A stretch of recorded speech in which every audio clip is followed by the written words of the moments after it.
வணக்கம். பரபரப்பு மீடியா செய்திகளுக்காக நான் நிரோஷன். ஜெர்மனியில் புதிதாக பதவியேற்க போகும் ஆட்சித் தலைவர் வாஷிங்டனுடனான பாதுகாப்பு மற்றும் வர்த்தக உறவுகள் சிதைந்து வருவதை முன்னெப்போதைய விட உறுதியாக நம்புவதாக கூறினார். அமெரிக்காவிடமிருந்து ஐரோப்பாவுக்கு சுதந்திரம் என்ற தனது இலக்கை செயல்படுத்த திட்டமிட்டுள்ளதாகவும் குறிப்பிட்டார். அமெரிக்காவிலிருந்து விலகிச் செல்லும் முடிவை எடுத்தது அவர் மட்டுமில்லை.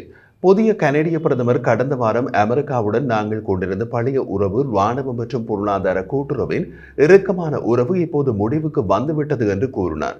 போலந்தின் ஜனாதிபதி அணு ஆயுதங்களை பெறுவது பற்றி பகிரங்கமாக சிந்திக்கிறார்.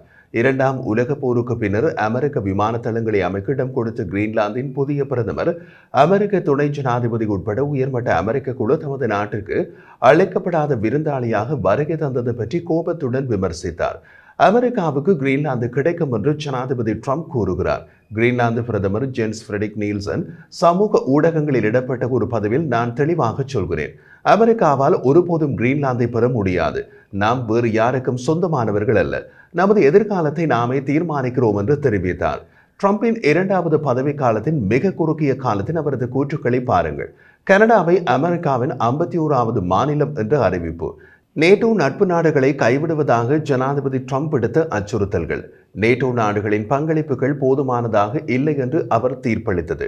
ஐரோப்பிய ஒன்றியம் அமெரிக்காவை திருக வடிவமைக்கப்பட்டுள்ளது என்ற அவரது அறிவிப்பு மற்றும் அமெரிக்காவின் நிலப்பரப்பை விரிவுபடுத்துவதற்கான அவரது முயற்சிகள். இந்த கூற்றுக்களின் முடிவுகள் என்ன? முக்கிய எதிர்வினை சுற்றிலும் எதிர்ப்பு, அச்சுறுத்தல்கள், அந்நியப்படுத்தல் மற்றும் பழிவாங்கல்களின் இந்த சூழலில் ஜனாதிபதி ட்ரம்ப் இன்று புதன்கிழமை அமெரிக்காவின் விடுதலை தினம் என்று அவர் பெயர் சூட்டிய இறக்குமதி வரி விதிப்புகளை அறிவிப்பார் என்று எதிர்பார்க்கப்படுகிறது. இறக்குமதி வரி விதிப்புகளின் விவரங்கள் இன்னமும் தெளிவாக இல்லை. அதன் நிச்சயமற்ற தன்மைதான் அமெரிக்கா உட்பட பல நாடுகளின் சந்தைகள் நிச்சயமற்ற விளிம்பில் இருப்பதற்கு ஒரு காரணம்.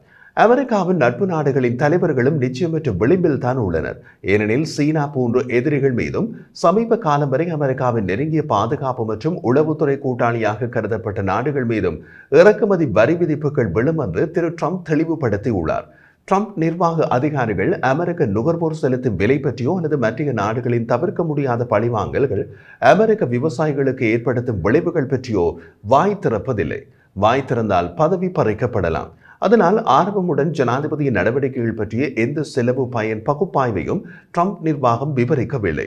அமெரிக்காவுடன் நட்பு நாடுகளாக இந்தோ பசிபிக்கில் இயங்கும் தென்கொரியா மற்றும் ஜப்பான் ஆகிய நாடுகளில் இருந்து துருப்புக்களை வெளியேற்றுவதாக திரு ட்ரம்ப் அச்சுறுத்திய நாட்கள் அவரது முதலாவது பதவி காலத்துடன் போய்விட்டன.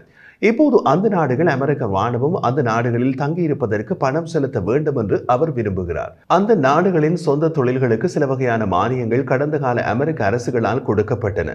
அவற்றை திரும்ப பெறும் உரிமை தமக்கு உள்ளது என்று அறிவிக்கிறார்.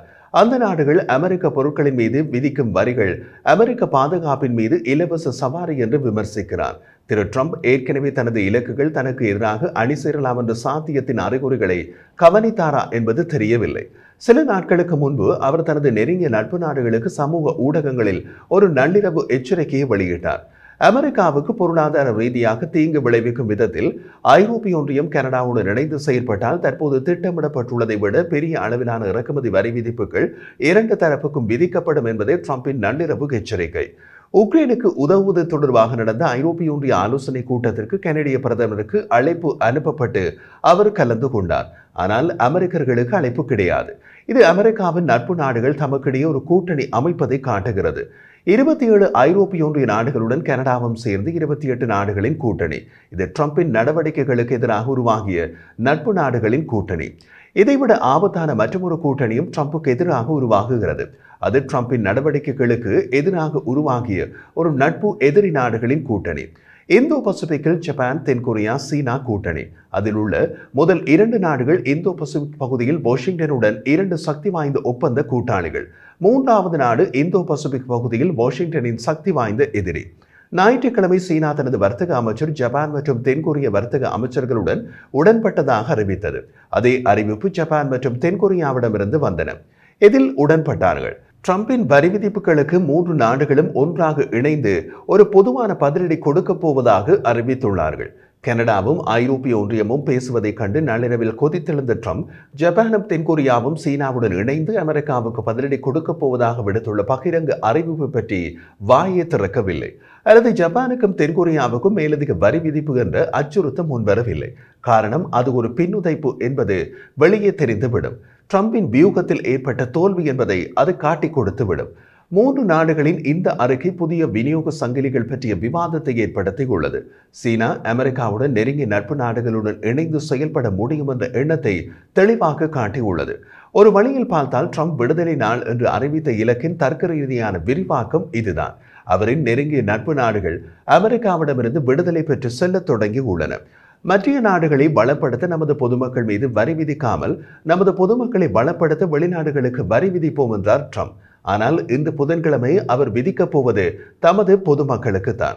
இறக்குமதி வரி விதிப்புகள் ஒரு பேச்சுவார்த்தை கருவியாக இருக்க அவர் விரும்பவில்லை என்று அது அறிவுறுத்துகிறது. மாறாக அவை நிரந்தர வருவாய் ஆதாரமாக இருக்கும் என்று எதிர்பார்க்கப்படுகிறது. அமெரிக்க வர்த்தக செயலாளர் ஹவார்ட் லூட்னிக் போன்ற அதிகாரிகளை ட்ரம்ப் நம்பினால் அவர்கள் பற்றாக்குறையை குறைத்து பட்ஜெட்டை சமப்படுத்த போகிறார்கள். அதற்கு பெரிய விலையை அமெரிக்க பொதுமக்கள் செலுத்த வேண்டும். நம்பகத்தன்மையுடைய நட்பு நாடுகள் என்று அமெரிக்காவுக்கு யாரும் இருக்க மாட்டார்கள். ட்ரம்ப் மேலும் கூறிய போது, நமது பொருளாதாரத்தை நம்பி வாழ்பவர்கள் பணம் செலுத்தட்டும், நாங்கள் குறைவாக செலுத்துவோம் என்றார். குறைந்த நம்பிக்கையுடன் பார்க்கப்பட்டால் இறக்குமதி வரி விதிப்புகள் விதிக்கப்படுவது எங்கே என்று பாருங்கள். ஒன்று டிரான்ஸ் அட்லாண்டிக், இரண்டாவது டிரான்ஸ் பசிபிக், மூன்றாவது அண்டை நாடுகளான கனடா, மெக்சிகோ. இந்த 3 தூண்களுடன் 4வது தூணாக இருந்து கட்டப்பட்ட மண்டபம் தான் அமெரிக்க பொருளாதாரம். மண்டபத்தின் 3 தூண்கள் உதைக்கப்பட்டால் என்ன நடக்கும்? ஒரு தூணில் மண்டபம் நிற்க முடியுமா? அந்த பிராந்தியத்தில் 80 ஆண்டுகளாக வளர்க்கப்பட்ட பாதுகாப்பு உறவுகள், வர்த்தக உறவுகள் மற்றும் பிணைப்பு அனைத்தும் பின்னி பிணைந்துள்ளன. அந்த 3 தூண்களும் வேண்டுமென்றே வலுவூட்டும் விதத்தில் வடிவமைக்கப்பட்டுள்ளன. ட்ரம்ப் மற்றும் அவரது நிர்வாக கூட்டாளிகளுக்கு அமெரிக்காவின் நட்பு நாடுகள் பற்றிய எப்படியான சிந்தனை உள்ளது என்று தெளிவுபடுத்தியது. கடந்த வாரம் பகிரங்கப்படுத்தப்பட்ட இப்போது பிரபலமான சிக்னல் அரட்டையின் ஒரு பகுதி. அமெரிக்க துணை ஜனாதிபதி ஜே.டி. வான்ஸ் அந்த அரட்டையில் செங்கடல் கப்பல் போக்குவரத்து மீதான தாக்குதல்களுக்காக ஹவுதிகள் மீது நாங்கள் தாக்குதல் நடத்துகிறோம், அதற்கு ஏராளமாக பணம் செலவிடுகிறோம், சூயஸ் கால்வாய் வழியாக கப்பல்களை நகர்த்துவதில் அதிகம் சார்ந்திருப்பது ஐரோப்பாவும் எகிப்தும் தான் என்பதால் நாம் தவறிழைக்கிறோமோ என்று குறிப்பிட்டார். உண்மையில் அந்த கப்பல் போக்குவரத்தின் மிகப்பெரிய பயனாளிகளில் ஒன்று சீனா, ஆனால் அது குறிப்பிடப்படவில்லை. துணை ஜனாதிபதி ஜே.டி. வான்ஸ் ஐரோப்பாவை மீண்டும் பணியெடுப்பதை நான் வெறுக்கிறேன் என்று எழுதினார். பாதுகாப்பு செயலாளர் பீட் ஹெக்ஸெட் கொடுத்த பதிலில், ஐரோப்பா ஃப்ரீலோடிங் மீதான உங்கள் வெறுப்பை நான் முழுமையாக பகிர்ந்து கொள்கிறேன், இது பரிதாபகரமானது என்றார். இவர்கள் ஐரோப்பா சென்றால் எப்படியான வரவேற்பு கிடைக்கும்? ஹவுதிகள் மீது திட்டமிடப்பட்ட தாக்குதல் குறித்து ஐரோப்பிய கூட்டாளிகள் இருட்டில் வைக்கப்பட்டதாக தோன்றினாலும் எப்படியாவது தாக்குதலுக்குள்ளான செலவை ஐரோப்பா செலுத்த வேண்டும் என்று அவர்கள் விவாதித்தனர். இன்று வியாழக்கிழமை ட்ரம்ப் இறக்குமதி வரி விதிப்புகளை அறிவிப்பார் என்று எதிர்பார்க்கப்படும் நாளுக்கு மறுநாள் நாளை வெள்ளிக்கிழமை அமெரிக்க ராஜாங்க செயலாளர் மார்கோ ரூபியோ ஐரோப்பாவில் நடக்கவுள்ள நேட்டோ கூட்டத்தில் அமெரிக்காவை பிரதிநிதித்துவப்படுத்துவார். அவருக்கு எப்படியான வரவேற்பு அங்கு காத்திருக்கும்? அந்த நேட்டோ கூட்டம் உக்ரைன் போரில் அதிக கவனம் செலுத்துவதற்காக திட்டமிடப்பட்ட கூட்டம். ரஷ்யாவுடனான உறவுகளை இயல்பாக்க முயல்கிறது அமெரிக்கா. உக்ரைனை ஆக்கிரமித்ததற்காக தண்டிக்க முயற்சிக்கின்றன மற்ற 30 நேட்டோ நாடுகள். இவர்கள் சந்தித்து என்ன முடிவை எடுக்க முடியும்? பெல்ஜியத்தில் அமெரிக்க ராஜாங்க செயலாளர் மார்கோ ரூபியோ திருவிழாவில் தொலைந்த குழந்தை போல காணப்படுவார். பிரிட்டன் மற்றும் பிரான்சின் அணுசக்தி குடை மற்றும் நேட்டோ நட்பு நாடுகளுக்கு மேல் நீடிக்க முடியுமா என்று ஐரோப்பிய நாடுகள் பகிரங்கமாக விவாதிக்கின்றனர். ஏனெனில் அமெரிக்காவை இனி நம்பி இருக்க முடியாது. 2.5 மாதங்களுக்கு முன்பு கிட்டத்தட்ட நினைத்து கூட பார்க்க முடியாததாக தோன்றிய நம்பிக்கையின் அறிப்பு இது. அமெரிக்காவுக்கு இதில் உள்ள எதிர்மறையான விஷயம் என்னவென்றால், வரவிருக்கும் ஆண்டுகளில் ஒரு உலக நெருக்கடி ஏற்பட்டால் அமெரிக்கா அதன் மிகப்பெரிய சக்தி பெருக்கி இல்லாமல் அதன் நுழைய வேண்டும். அமெரிக்காவின் மிகப்பெரிய சக்தி பெருக்கி அதன் நட்பு நாடுகள்.